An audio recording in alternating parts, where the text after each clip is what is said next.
Біргемен Зефрикс достар, бүгін мен достар превьюдан көріп отырғандарыңыздай мен YouTube'дан кетем достар. Себебінен менде актив азайды үшін просмотрлар мыңға әзер жетеді, өзім 3000 подписчик болсам да, иә.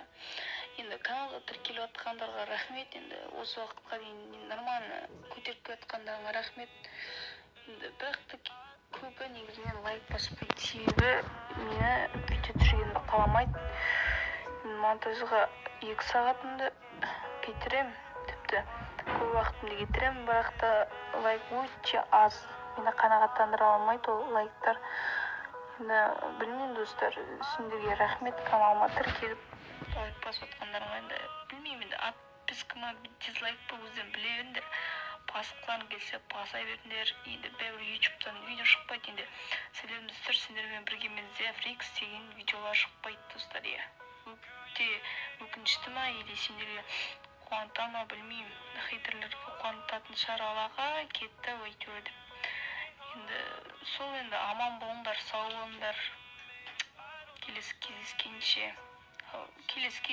емес, енді кездеспейтін де шығармыз. Давайте аман болыңдар.